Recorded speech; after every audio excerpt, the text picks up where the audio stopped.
is my pick, and we're gonna be watching Tie Me Up, Tie Me Down by Pedro Almodovar, and it stars We'll find out. Antonio Banderas. that threw me off.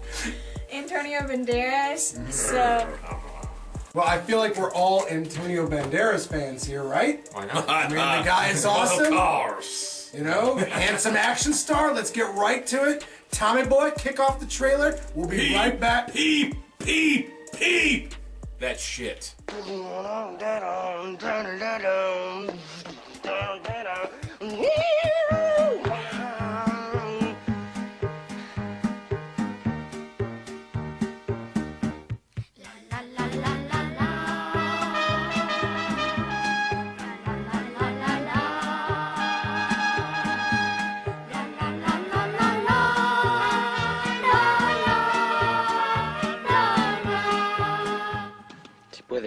Si puedes, deja de pensar por un momento en ti misma y piensa un poquito en los demás, ¿no crees?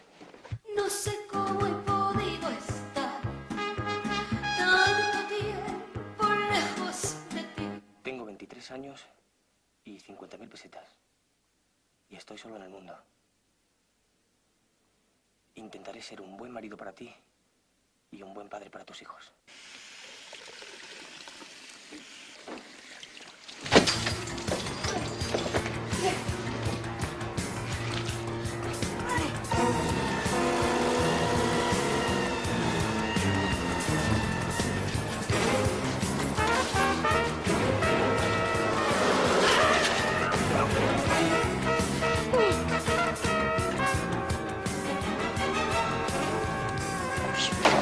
¿Qué haces?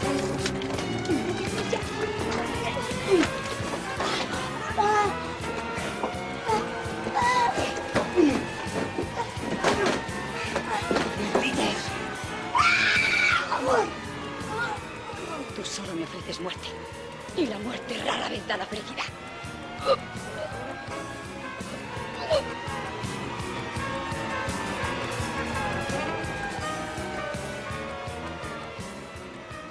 No me mires así. No te miro. Te admiro. Pues no me admires así. Marina.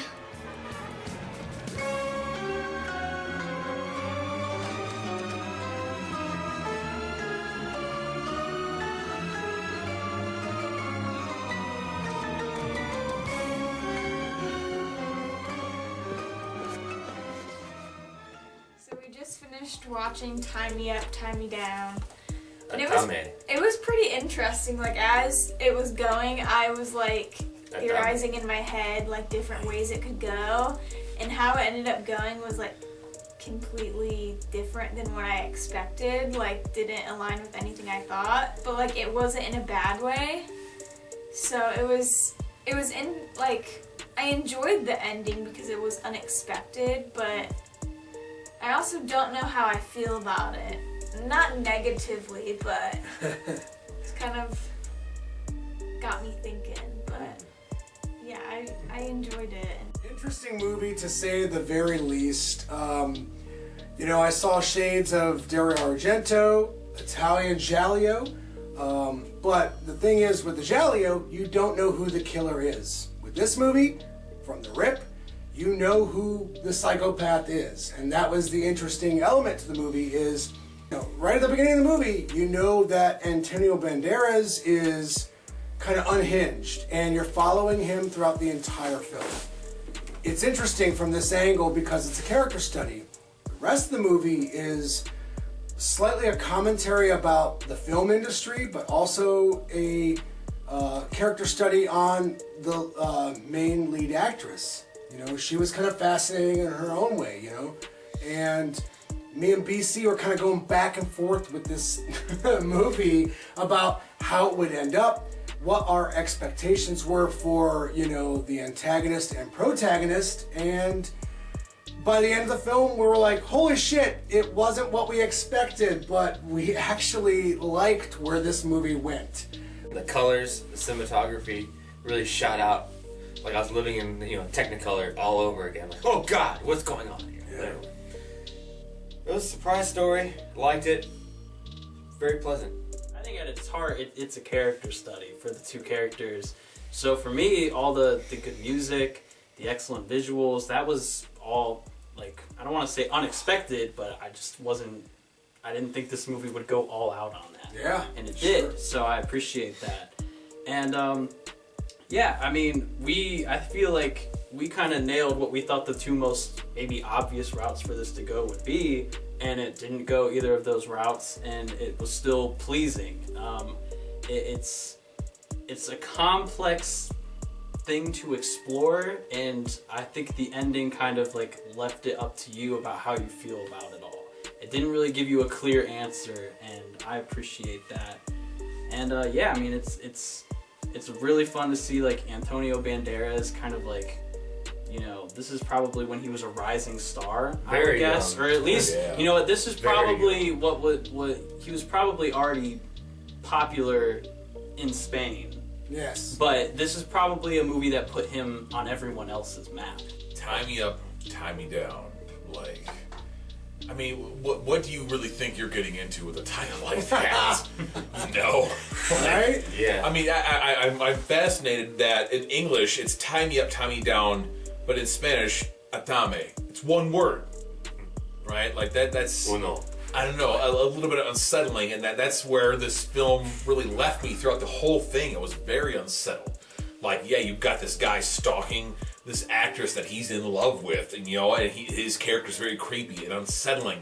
But like she herself, like she's no angel, right? Like she's recovering drug addict / kind of current drug addict, you know, and then you yourself, the audience, you feel like tied up in this story, you know, it doesn't really go anywhere else. You don't have these lavish sets, like, right? You're in the city, you're in the apartment, like that's it. Like you're locked up with them, you know, and you're along for this ride. And yeah, just when you think, oh man, you know, it kicks up a notch, and you're like, man, it's really gonna get going here. Like it like twists right back, and it ties you back in, you know, and she's really starting to like fall for this. You're like, no way, this she really can't be. Is she really? And yeah, she really is like he's falling really for her captor. After giving it some thought and hearing everyone else's opinions, I think I've come to my final conclusion on the Starcast. Oh no! Everybody brace themselves. Right off the bat, I think I would give it a 7.5. Remind me of Italian cinema, and with Ennio Morricone at the helm of the soundtrack, Jaleo was definitely at the center focus of the execution, but it goes off in its own tangent, and for that, I gotta give it props. I think this is a great movie. I'm going a solid 8.5. Hayes? Well, I forgot to mention that this kind of reminded me of Four Rooms. Yes. With all the different directors and all the different stories, and also including Antonio Banderas. Yes. In this film. So, tie me up, tie me down. Sorry. Anyway, it was a pleasant movie to watch, and I'd watch it again. Oh. And I would recommend it for people to watch it. So I'm going, an 8. Yeah.